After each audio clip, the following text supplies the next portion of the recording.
حضرت محدث ابن جوزی نے لکھا ہے کہ حضرت حبیب اجمی ایک بزرگ تھے، ان کے پاس ایک شخص اکثر آتا تھا، بڑا مالدار تھا، ایک ہی بیٹی تھی، وہ بھی ٹانگوں سے معذور تھی۔ آپ اکثر اس کو کہتے کہ تو توبہ کر، اللہ کی بارگاہ میں رجوع کر۔ ایک وقت ایسا آتا ہے کہ پھر انسان کا جب کوئی اپنا نہیں رہتا پھر اسے مصلی یاد آتا ہے، لیکن اگر مصلی کی عادت بچپن سے پڑ جائے نا تو پھر ذرا آسان ہوتا ہے اللہ سے دل لگانا۔ وہ اکثر آپ اس کو کہتے کہ ٹھیک ہو جائے گی، تو بیٹی ہے وہ بھی بیچاری معذور ہے، تو کہاں دولت لے جائے گی۔ آج کرتا ہوں، ہم تاریخیں دیتے رہتے ہیں نا اللہ تعالیٰ کو معاذ اللہ کہ رمضان سے میں نے نیک ہو جانا ہے، عمرہ کر کے آؤں گا تو پھر میں پکا نمازی ہوں۔ خدا کے بندو، کس نے تجھے بتایا ہے کہ رمضان تک تو زندہ رہے گا؟ کس نے خبر کی کہ عمرہ کرنے تک تو بچے گا؟ حضرت حبیب بھی اس کو کہتے تو کہتا بڑی جلدی ٹھیک ہو جاؤں گا۔ ایک دن سویرے سویرے توبہ کرنے آ گیا۔ آپ نے فرمایا کیا ہوا؟ تو کہنے لگا حضرت جی کل ایک 15 سال کا نوجوان ملا ہے اور مجھے توبہ کرا گیا۔ مزہ ہی اس عمر میں اللہ اللہ کرنے کا، نبی کریم سے محبت بھی کرنی ہو تو یہی عمر ہے۔ عشق لگا سی کھیڈاں کھیڈ دی تے پھر مینوں کھیڈاں بھول بھول گئیاں، کجل پایا سی میں یار دے ویکھنے نے، پھر او دی یاد وچ روندیاں ہی ڈل گئیاں۔ حیدر شاہ اس گلی کدے نہ رولدی پر ہن تے رول گئیاں۔ جن لوگوں نے ابو جہل کو قتل کیا تھا ان کی عمر میں 15 سال۔ ہم تو بڑے ہی نہیں نہ ہوتے ساری زندگی، نہ ہمیں کو بڑا ہونے دیتا ہے، ہم بڑے ہی نہیں ہوتے، یہ تو عمر ہے کچھ کر گزرنے کی۔ 15 سال کا نوجوان توبہ کرا گیا تو حضرت حبیب اجمی کہنے لگے وہ کیسے؟ کہنے لگا حضرت جی میں کل منڈی گیا تھا، مجھے کچھ سامان خریدنا تھا، تو بغداد کے بازار سے میں نے مچھلی خرید لی 10 کلو، باقی بھی سامان تب خود لے جا نہیں سکتا تھا، تو مزدور آپ کو پتہ ہے بیچارے آج بھی سڑکوں پہ بیٹھے، مزدور بیٹھے تھے، تو ان میں ایک نوجوان 14-15 سال کا، چہرے پہ بڑی روشنی تھی۔ میں نے اس کو کہا بیٹے مزدوری کرو گے؟ کہنے لگا حضور مزدوری بھی کرتا ہوں، پڑھائی بھی کرتا ہوں، اور جو اللہ کو منظور ہو اس کی عبادت بھی کرتا ہوں۔ میں نے اسے کہا کہ یہ میرا سامان ہے فلاں جگہ پہنچانا ہے، کیا لوگے؟ کہنے لگا 3 دینار مزدوری۔ سودا طے ہو گیا، اس نے سامان اٹھا لیا، کہتے ہیں رستے میں ظہر کا وقت ہو گیا، کہنے لگا چچا اگر اجازت ہو تو نماز پڑھ دوں۔ 15 سال کا جب، کہتے میں رکھ کے نا وہاں سامان تو پھٹے پہ بیٹھ گیا، نماز پڑھنے چلا گیا، باقی لوگ دیر سے آئے، وہ بچہ جلدی آ گیا۔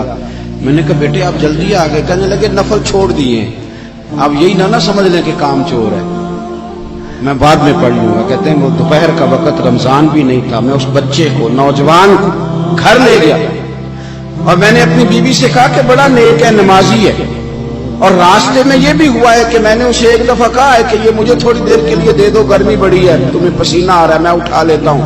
کہنے لگا نہیں چچا میں رزق حلال کھاتا ہوں، اگر آپ اٹھائیں گے تو میں 3 دینار مزدوری پوری نہیں لوں گا، پھر پیسے کم کروں گا، میں نے طے کیا ہے کہ اٹھاؤں گا۔ تو کہتے ہیں میں نے اپنی بیوی کو بتایا تو بڑی متاثر ہوئی، کہنے لگی دوپہر کا کھانا پک گیا، اسے تو روٹی کھا لے، رمضان بھی نہیں تھا۔ کہتے میں باہر نکلا، اس کو 3 دینار تھمائے، تو میں نے کہا بیٹے ایک بات میری مانو گے؟ کہنے لگا بتائیے۔ میں نے کہا کھانا پکا ہے کھا لو۔ کہنے لگا میں معافی چاہتا ہوں، میں نے روزہ رکھا ہوا ہے۔ حضور نے حکم دیا، حکم نبی کریم نے حکم دیا، بخاری مسلم کی حدیث ہے، فرمایا نوجوانوں اگر تمہارے پاس طاقت ہے تو نکاح کر لو ورنہ روزے رکھو۔ حکم دیا، یا نکاح اور یا روزے، یہ سرکار کا حکم ہے۔ بھائی نفلی روزہ نفس کی قوتوں کو کچلتا ہے، انسان میں نورانیت اور روحانیت لاتا ہے۔ کہتے وہ کہنے لگا میں نے روزہ رکھا ہے، میں اور متاثر ہو گیا۔ میں نے کہا آپ کیا کرو گے؟ کہیں اور جانا ہے؟ کہنے لگا نہیں، میں جس دن 3 دینار کما لیتا ہوں پھر میں مزید لالچ نہیں کرتا، باقی وقت یا قرآن مجید پڑھتا رہتا ہوں یا نبی پاک پہ درود شریف پڑھتا رہتا ہوں۔ آپ بتائیں تو میں نے کہا کہ افطار میرے ساتھ کر لو۔ کہتے ہیں میں اسے مسجد چھوڑ آیا اور خود میں لوٹ آیا، افطار کے بعد میں اسے لایا، کھانا کھلایا، عشاء پڑھی، اس کا گھر دور تھا، میں نے ڈرائنگ روم کھول دیا، بیٹھک کھول دی، وہیں وہ سو گیا۔ میری 20 سال کی معذور بچی کبھی چل نہیں سکتی تھی، کوئی طبیب کوئی حکیم میں نے چھوڑا نہیں تھا اس کو دکھایا نہ ہو، ایک ہی بیٹی وہ بھی معذور پیدائشی۔ اس کے کمرے میں گئے، میاں بیوی اسے کھانا کھلا اور بتایا بیٹے ایک نوجوان ہے بڑا نیک ہے ہمارے گھر میں، آج بڑا پرہیزگار۔ پتہ ہے حضور نے کیا فرمایا؟ نبی کریم فرماتے ہیں جب نوجوان اٹھ کے تہجد پڑھتا ہے نا نوجوان، تو اللہ فرشتوں کے سامنے اس نوجوان پر فخر فرماتا ہے. اللہ فخر کرتا ہے کہ عمر دیکھو دیکھو یہ میری بارگاہ. اللہ فخر کرتا ہے، اللہ یعنی خدا خود میرے مجلس کو اللہ فخر کرتا ہے. آپ سوچیں، تو ہم نے اپنی بیٹی کو بتایا کہ نوجوان اور بڑا نیک ہے،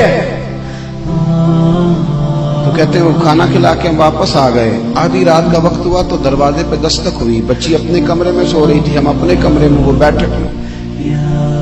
گھبرا کے اٹھے کہ اس وقت کون ہے دروازے پہ؟ تو بیٹی کہنے لگی ابا دروازہ تو کھولنا.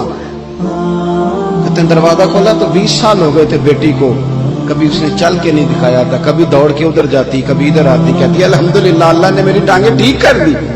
ہم دونوں رونے لگے، اے اللہ تو کتنا کریم ہے، کیسے ہوا بیٹے سارا کچھ؟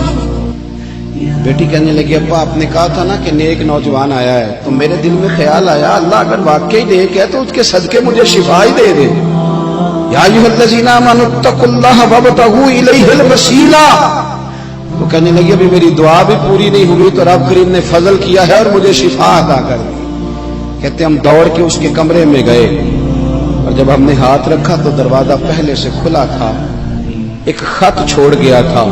آج کل کے پیر کی کرامت ہوتی تو فیس بک پہ دے دیتے، باقیوں کو بھی ذرا بھول پتہ چلے. کہتے ہیں وہ خط چھوڑ گیا اپنے بستر پہ کہ اگر تم لوگوں کو مجھ سے محبت ہو گئی ہے تو میرے پیچھے نہ دوڑنا، اس رب کی بارگاہ میں جھکنا جس رب نے میرے اوپر بھی فضل فرمایا ہے اور آپ پر بھی کرم فرمایا.